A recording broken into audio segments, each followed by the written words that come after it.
Next 9 news में आपका बहुत बहुत स्वागत है। मैं हूं आपके साथ अबरारुल अकरम।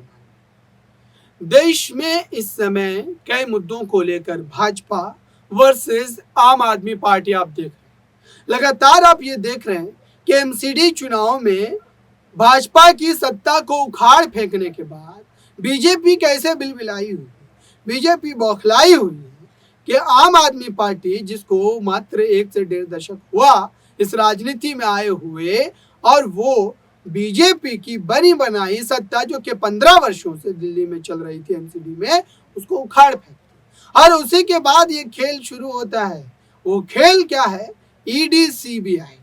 दरअसल ईडी सीबीआई का इस्तेमाल कर लगातार देश में एक राजनीतिक वर्ग को, राजनीतिक तबके को दबाने का प्रयास किया जा रहा है। यानी कि एक पॉलिटिकल आवाज जो है, चाहे वो आम आदमी पार्टी की हो, कांग्रेस की हो, एनसीपी की हो, चाहे वो आरजेडी की हो, जेडीयू, ऐसे तमाम दलों को ईडी सीबीआई के डर से डराया जाता है, धमकाया जाता है और फिर उसे अपने पक्ष में शामिल। हथनी कुंड बैराज, उसकी लॉकशीट आप चेक कीजिए। वो लॉकशीट चिल्ला चिल्ला कर बोल रही है कि ना तो पानी ईस्टर्न कैनाल में छोड़ा गया, ना वेस्टर्न कैनाल में छोड़ा गया, सारा का सारा पानी दिल्ली की तरफ छोड़ा गया और कहा गया कि इसको डुबा दो, किसी भी तरीके से दिल्ली को बाढ़ में डुबाओ। और वो काम हुआ।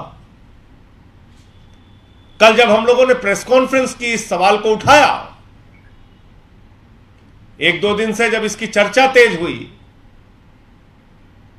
उसके पहले सौरभ भारद्वाज जी ने, सोमनाथ भारती जी ने इस मामले को उठाया कि भाई किस तरीके से एक ही तरफ सारा पानी छोड़ा जा रहा है। तो आनन फानन में 13 तारीख को पहले वेस्टर्न कैनाल में पानी छोड़ा गया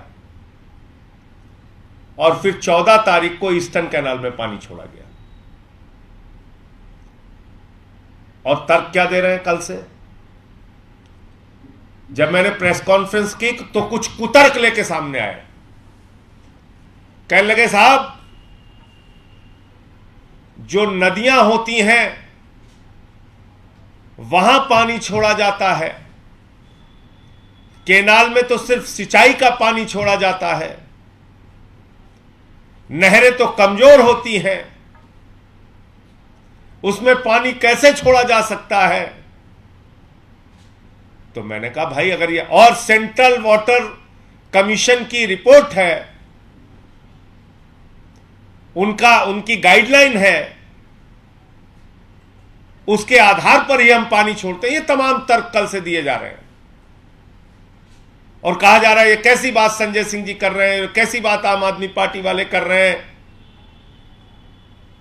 अगर भाजपाइयों की बात सच है तो मैं आज उनसे पूछना चाहता हूं कि अगर नहरें कमजोर थीं, अगर पानी तुम नहीं छोड़ सकते थे, तो आम आदमी पार्टी के ये मुद्दा उठाने के बाद 13 तारीख को नहर मजबूत हो गई, 14 तारीख को ईस्टर्न कैनाल मजबूत हो गया और 13 तारीख को वेस्टर्न कैनाल मजबूत हो गया। जब हम लोगों ने यह मुद्दा बनाया तब उन्हीं नहरों में आप पानी छोड़ रहे हैं। तब सेंट्रल वाटर कमीशन की गाइडलाइन आपको याद नहीं आ रही? तो क्या सेंट्रल वाटर कमीशन और मोदी सरकार ने कहा है कि सारी की सारी बाढ़, सारा का सारा पानी, सारी की सारी मुसीबत दिल्ली वालों पर छोड़ दो? यह गाइडलाइन है क्या? इसका मतलब तो बीजेपी स्वीकार कर रही है, मोदी सरकार स्वीकार कर रही है खुद से कि हमको एक ही गाइडलाइन मिली थी कि दिल्ली को डुबा दो, दिल्ली को बाढ़ में झोंक दो, किसी भी तरीके से सारा पानी दिल्ली में छोड़ दो। ईस्टर्न कैनाल में ओवर कैपेसिटी नहीं जा सकती, वेस्टर्न कैनाल में ओवर कैपेसिटी नहीं जा सकती, लेकिन दिल्ली में ओवर कैपेसिटी भेजो पानी। यह गाइडलाइन है। और अगर आपकी गाइडलाइन और नहर कमजोर होने का तर्क सही है तो वो तर्क 13 और 14 तारीख को खत्म क्यों हो जा रहा है? अब मैं आपको दिखाता हूं कि जो कैनाल सूखी हुई थी, जिसमें पानी नहीं जा रहा था, उसमें कैसे आम आदमी पार्टी के द्वारा मुद्दा उठाए जाने के बाद पानी छोड़ा गया। ये केंद्र सरकार की गहरी साजिश है दिल्ली वालों को मुसीबत में डालने की। मैं फिर से दोहरा रहा हूं, मोदी जी, आपने 5 राज्यों को अनाज छोड़ के फ्रांस जाना जरूरी समझा और अपने नेताओं को, अपनी पार्टी को कह दिया कि एक ही काम करना, दिल्ली को बर्बाद करने में जो भूमिका निभा सकते हो निभाओ। और वो सारे काम इसी काम में लग गए। अब आप देखिए,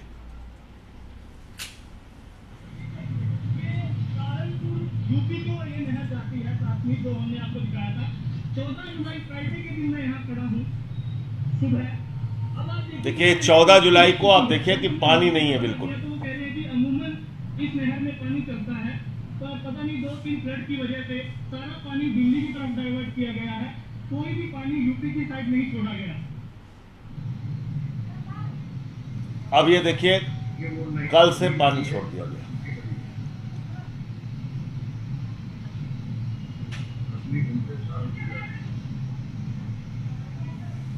अब आप देख रहे हैं, अब पानी छोड़ दिया गया कल।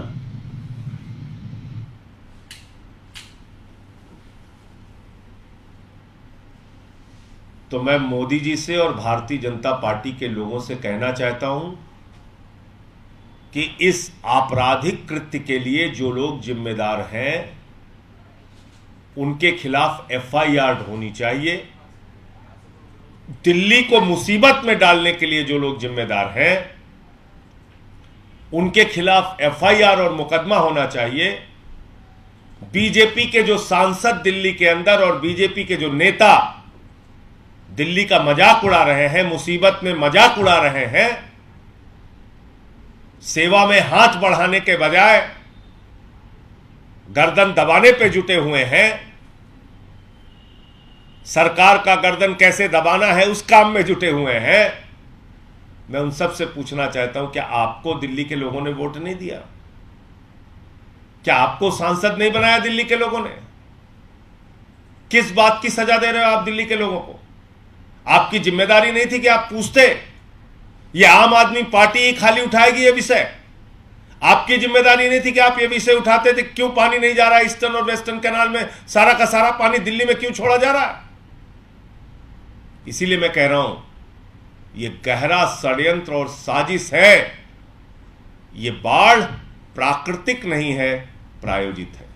आपका कोई प्रश्न आप पूछ सकते हैं। लेकिन अब ये मामला इस तरीके से नहीं रहा। दरअसल मनीष सिसोदिया को जैसे ही आबकारी नीति में दबोचा गया और उसके खिलाफ जो आप कह सकते हैं घर पर छापेमारी, इधर उधर हर जगह छापेमारी की, लेकिन उसमें मिला क्या?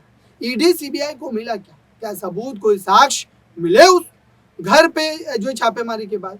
इसका जवाब आपको कोई नहीं देगा, क्योंकि इस देश में अब केंद्र की सरकार से सवाल पूछना बिल्कुल भी नॉर्मल नहीं रह गया।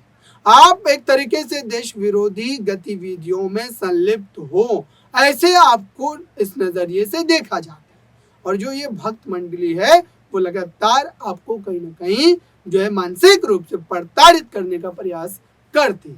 अब देखना यह है कि मनीष सिसोदिया पर जो कार्रवाई हुई है, कोर्ट क्या इसमें उनको जल्द ही राहत देने वाला है।